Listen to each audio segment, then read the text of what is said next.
आपण पाहत आहात MDTV मराठी न्यूज। महाराष्ट्राच्या राजकारणातून सर्वात मोठी, सर्वात धक्कादायक आणि खळबळजनक बातमी समोर येत आहे। अखेर ज्याची चर्चा होती तीच फूट आता अधिकृत झाली आहे। हो नाना करता पक्षाशी निष्ठेच्या आणाभाका घेऊन सुद्धा शिवसेना उद्धव बाळासाहेब ठाकरे पक्षाला दिल्लीत फार मोठं खिंडार पडलंय।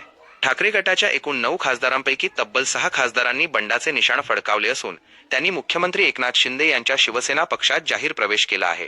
विशेष म्हणजे काही दिवसांपूर्वीच या खासदारांनी आम्ही मरेल पण उद्धव ठाकरेंची साथ सोडणार नाही अशा निष्ठेच्या आणाभाका घेतल्या होत्या। यामध्ये हिंगोलीचे खासदार नागेश पाटील आष्टीकर हे तर सर्वात पुढे होते। अहो, राजकारणात नेते कसे कोलांटोड्या मारतात याचे उत्तम उदाहरण म्हणजे आष्टीकर। काही दिवसांपूर्वीच माध्यमांसमोर बोलताना नागेश पाटील आष्टीकर काय म्हणाले होते ते आधी तुम्हीच ऐका।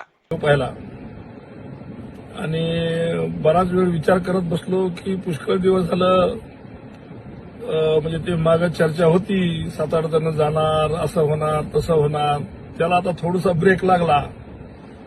आता शिंदे साहेबांचं आणि फडणवीसांचं थोडंसं भानगडी चालल्या की लगेच आपल्या बांगर साहेबांना सुरू केलं, नागेश पाटील आमचे असंच आज नाही उद्या होणार, काय की गणित लागणार, काय की वजाबाकी गुन्हाकार ह्यो त्यो। ते बांगर साहेब काय कसं काय हिंगोली काय फिसकटला का काय, त्याला वाळू घसरली वाटायला पायाखालची म्हणून हे चालू आहे का? असं केल्याच्या नंतर काही फरक पडत नसते। नागेश पाटील काय चीज आहे सगळ्या दुनियाला माहित आहे, तुम्ही काही बोललं तर काही फरक पडणार नाही।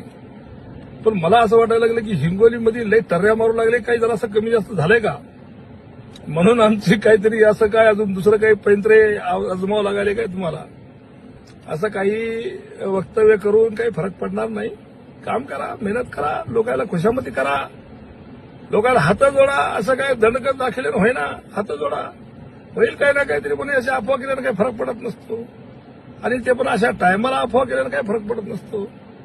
त्यामुळे आपल्या सगळ्यांना विनंती करतो बांधवांनो, असे व्हिडिओ आता रोज काही ना काहीतरी बिनबुडाची गाडी आता काही चालू राहतील। त्यामुळं सावध राहा अशा गोष्टीपासून। नागेश पाटील काय चीज आपल्या सगळ्याला माहिती आहे आणि आज हिंगोली लोकसभा मतदारसंघामध्ये जवळपास 5 ते 6 जागी नगरपालिकेचे नगराध्यक्ष आणि नगरपालिका निवडून येण्यासारखी परिस्थिती आज निर्माण झालेली आहे आणि यांच्यातच पायपोष नाही, उगाच दुसऱ्याला बोलून काय फायदा आहे आणि दुसऱ्यावर टीका टिप्पणी करून किंवा असं काही बोलून। ते एक हिंदीमध्ये शेर आहे, सबको मालूम है क्या है लेकिन साला कॉमेडी बड़ी अच्छी कर लेता है। ते असं भानगड आहे, तर त्यामुळं याच्यावर काही ध्यान देऊ नका। या अशा गोष्टी चालत राहणार, आता काही पण लावत राहतील। पण तुम्हाला माहिती आहे की आज आपण कोण्या परिस्थितीतून चाललोय आणि किती जोरात आपण आपली उबाटा गटाचे आपण सर्व माणसं किती सक्षम पद्धतीने लढत आहोत। त्यामुळे अशा गोष्टीवर फालतूवर लक्ष देऊ नका।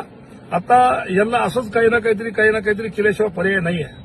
आज जी काही परिस्थिती पहिली उद्भवली होती हिंगोलीमध्ये, हिंगोली शहरामध्ये, आज त्याच्यातला पूर्णपणे पालट झालेला आहे। बाकी पूर्ण गाडी रिव्हर्स आलेली आहे।